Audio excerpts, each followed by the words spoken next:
સુરતના રત્ન કલાકારને ઓનલાઈન હની ટ્રેપમાં ફસાવવામાં 2 ઝડપાયા. માસ્ટરમાઇન્ડ મહિલા અને યુવક પોલીસ પકડથી દૂર. સુરતના સિંગણપોર વિસ્તારમાં રહેતા 32 વર્ષીય યુવકને વિડીયો કોલ ઉપર અજાણી યુવતી સામે કપડાં કાઢવાનું ભારે પડ્યું છે. યુવતીએ વિડીયો કોલ ઉપર અભદ્ર સ્થિતિમાં આવી યુવકને બાથરૂમમાં મોકલી આપી તેની પાસે કપડાં કઢાવ્યા બાદ તેનું મોબાઈલમાં સ્ક્રીન રેકોર્ડિંગ કરી લીધું હતું. ત્યારબાદ આ અશ્લીલ વિડીયો વાયરલ કરવાની ધમકી આપી ₹5.65 લાખ પડાવ્યા હતા. ટોળકીએ વધુ પૈસાની માગણી કરતા આખરે યુવકે ફરિયાદ નોંધાવી હતી. પોલીસે જેના ખાતામાં રૂપિયા ગયા હતા તે યુપીના બેંક હોલ્ડર સહિત 2ની ધરપકડ કરી હતી. ઘટનાની માસ્ટરમાઇન્ડ મહિલા અને અન્ય યુવક હજી પણ પોલીસ પકડથી દૂર છે. સિંગણપોર ડભોલી રોડ વિસ્તારમાં રહેતો 32 વર્ષીય યુવક ઓનલાઈન સાયબર ક્રાઇમનો શિકાર બન્યો છે. યુવકને ગત તારીખ 13 ઓગસ્ટના રોજ સવારે અજાણ્યા નંબર ઉપરથી ફોન આવ્યો હતો. ફોન કરનારે યુવતી પોતાની ઓળખ પૂજા શર્મા તરીકે આપી વિડીયો કોલ ઉપર અભદ્ર સ્થિતિમાં આવી યુવકને બાથરૂમમાં મોકલી આપી તેની પાસે પણ કપડાં ઉતારવાનું કહેતા તમામ કપડાં ઉતારી દીધા હતા. તે વખતે પૂજાએ મોબાઈલમાં સ્ક્રીન રેકોર્ડિંગ કરી લીધું હતું. વિડીયો મોકલી વાયરલ કરવાની ધમકી આપી હતી. ત્યારબાદ થોડીવારમાં સુનિલ દત્ત દુબે નામના યુવકે પોલીસ યુનિફોર્મ ઉપર વિડીયો કોલ પોતે ડીએસપી તરીકે ઓળખ આપી હતી અને સંજય સિંઘાનિયા નામના યુવકે યુટ્યુબમાંથી બોલતા હોવાની ઓળખ આપી વિડીયો વાયરલ કરવાની ધમકી આપી તેમજ વિડીયો ડિલીટ કરવાના બદલામાં રૂપિયાની માગણી કરી હતી. યુવકે વિડીયો વાયરલ થશે તો બદનામી થવાના ડરથી ટુકડે ટુકડે ₹5,67,499 બેંક ખાતામાં ટ્રાન્સફર કર્યા હતા. આટલા પૈસા લીધા બાદ પણ ટોળકી દ્વારા વધુ પૈસાની માગણી કરવામાં આવતી હતી. આખરે યુવકે આ મામલે ગતરોજ સાયબર ક્રાઇમમાં ફરિયાદ નોંધાવી હતી.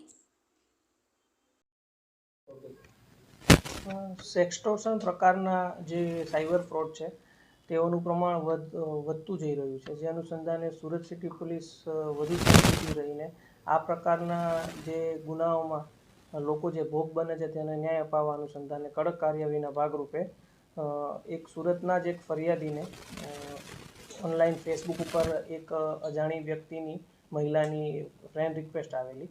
ફ્રેન્ડ રિક્વેસ્ટ આવ્યા બાદ તેઓની સાથે પ્રાથમિક ચેટ કર્યા બાદ તેઓને વિડીયો કોલમાં વાત કરવાનું લાલચ આપી. વિડીયો કોલમાં વાત કરીને જે સુરતના ફરિયાદી છે તેઓને બાથરૂમમાં લઈ જઈને વિવિધ વિડીયો કોલના જે વાત થયેલી હતી તેનું સ્ક્રીન રેકોર્ડિંગ કરવામાં આવેલું. સ્ક્રીન રેકોર્ડિંગ કર્યા બાદ તેઓને એક અજાણ્યા નંબર ઉપરથી કોલ આવેલો. કોલ આવીને એક પોલીસના યુનિફોર્મમાં એક વ્યક્તિએ તેઓને ધમકી આપી કે તેઓ વિરુદ્ધ જે કેસ થયેલો છે તેની આગળની કાર્યવાહી કરવાના ભાગરૂપે રિકવરી ધ્યાન રાખવામાં આવશે.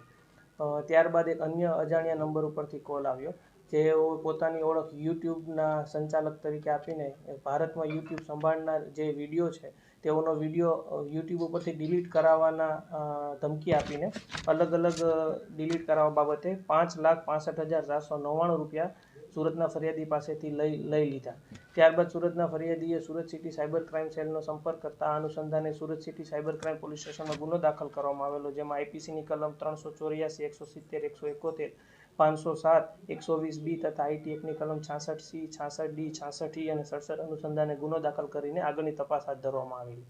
જેમાં માનનીય police commissioner Shri Ajaykumar Tomar sir, additional commissioner crime sir, Singhal sir, DCP crime Rupal Solanki સરના માર્ગદર્શન હેઠળ સુરત સિટી સાયબર ક્રાઇમ સેલને આ જે સેક્સટોર્શન પ્રકારો જે સાયબર ફ્રોડ છે તેની ઇન્વેસ્ટિગેશનમાં સફળતા મળી. જે અનુસંધાને 2 આરોપીઓને યુપીથી ગિરફ્તાર કરવામાં આવેલા છે. જેમાં એક વ્યક્તિનું નામ છે રોહિત કુમાર રાકેશ કુમાર વાલ્મીકી, જેઓના એકાઉન્ટમાં ₹5,65,499 જમા કરવામાં આવેલા, જેઓ છૂટક મજૂરીનું કામ કરે છે અને કાનપુર દેહાત ઉત્તર પ્રદેશના રહેવાસી છે.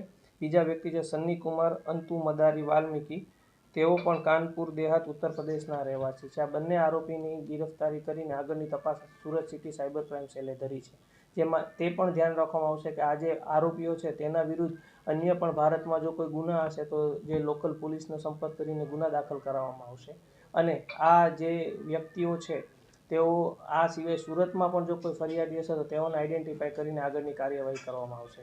સુરત સિટી સાયબર ક્રાઇમ સેલની નમ્ર અપીલ છે કે જ્યારે આજના યુગમાં સેક્સટોર્શન પ્રકારના સાયબર ફ્રોડ જે વધવા લાગ્યા છે તેઓનો ભોગ ન બનવા માટે બેઝિક અમુક ટિપ્સનું પાલન કરે.